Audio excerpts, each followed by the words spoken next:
Madam President, I come to the floor today to address the growing crisis in our country, in our cities and towns across our country, a crisis of law and order, yes, a crisis of the rule of law, a crisis of confidence, a crisis of solidarity.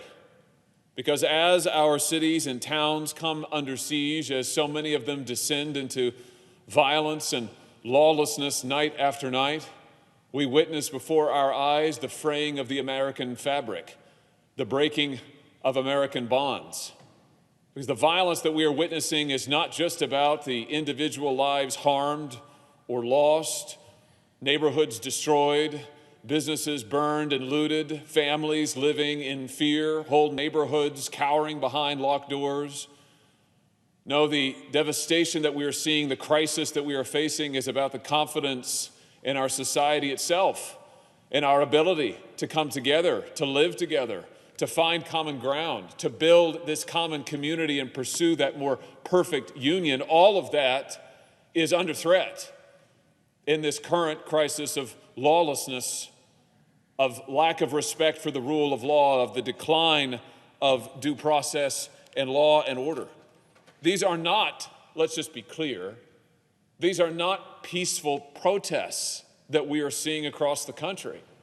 They are violent and increasingly violent riots and attacks and looting. And I'm sorry to say that too many in the media and my colleagues across the aisle are appeasing the mobs and the Marxists whose desire is to burn our cities down, to burn our neighborhoods to the ground.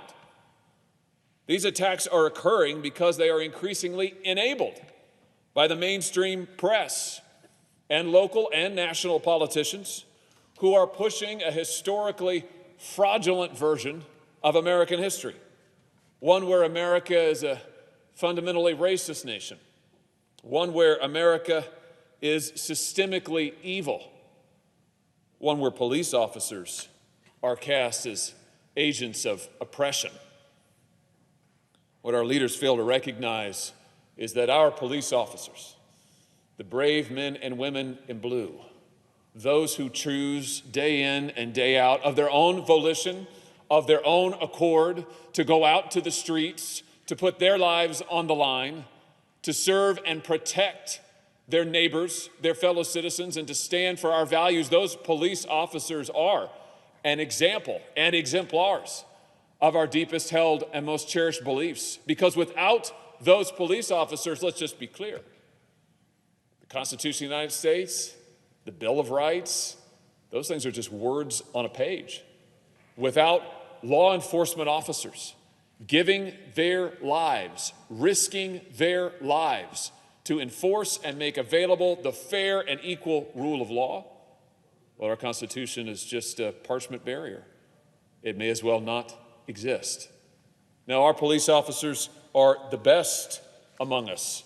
They are the guardians of our neighborhoods. They are the sentries on the streets. But too often now, in the press, right here in this body, we hear attacks on police officers.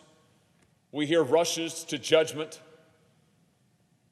These voices of criticism don't see police as human beings, as working men and women whose experience and lives mirror our own.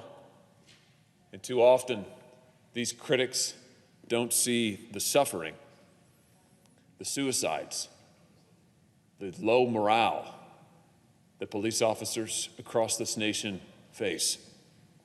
And the consequences of this mistreatment that law enforcement are facing in this country are becoming ever clearer. Police departments are facing increasing retirements. They're struggling to retain the officers that they have and struggling to hire new ones. Local law enforcement report plummeting morale as officers face increasing violence. And police departments struggle to pay their officers a salary that's commensurate with the work that they do. Work that is more challenging today with the riots and looting sweeping across our cities.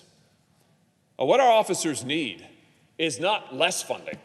What they need is not not defunding. What they need is not disrespect. What they need is support. What they need is for the leaders of this country and the good men and women of this country to say, we are with you, we support you, we will stand with you in the important and vital job that you do. They need more funding, not less, more recognition, not less. You know, our federal government exists to provide for the general welfare. Well, I believe it's time that Congress lived up to that promise.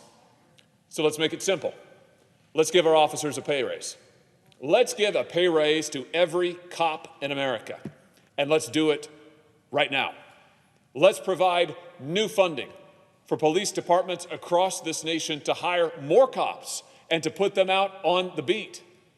Let's put our money where our mouth is and stand by our law enforcement in this vital time for them and this vital time for our nation. And that's why today I'm introducing legislation to back our police. My bill would authorize new funding through the Department of Justice to permit state and local police to raise the salaries of officers up to 110% of local median earnings. That's a real wage boost, and it would be available under my bill right now. It would provide funding to hire new officers to boost manpower, and it would withhold this funding from any city or jurisdiction that defunds their police and tries to cut officer pay. And I can tell you, for law enforcement in states like mine and Missouri, this could mean a raise of thousands of dollars a year, and our law enforcement deserve it. Not only would this legislation help officers, it would help all Americans by working to build a safer nation for our families to thrive and our communities to grow as one people together. Through safety, we can have solidarity. Mr. President, this bill is named in honor of David Dorn, retired St. Louis police captain who was killed in June trying to protect his neighbors and his friends in his own neighborhood from violent looters. And it is dedicated to all of those officers who have been a victim of violence this year. Mr. President, it's time that we rejected the false narrative that the police are inherently oppressive, that America is inherently evil, that structural racism and structural oppression define this country, its past, its present, and its future, and that the police are instruments of this oppression, of this history, of this evil. It simply isn't true.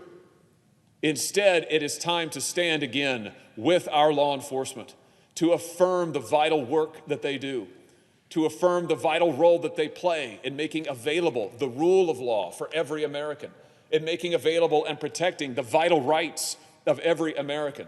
And it is time, by recommitting ourselves to safe streets, to the rule of law, to due process, it is time to work on reforging those bonds of community, of solidarity, of togetherness that are being torn apart night after night after night with the burning and the rioting in our streets. It's a fundamental choice we face, Mr. President. No nation can long endure lawlessness. No nation can long endure the breakdown of the basic operation of law. And that's why the job that our law enforcement officers do night after night on that thin blue line is so vital. It's time that we stood up and thanked them for it. It's time that we stood up and supported them in it. May God bless our men and women who go to stand on that line every night. Thank you, Mr. President. I yield the floor.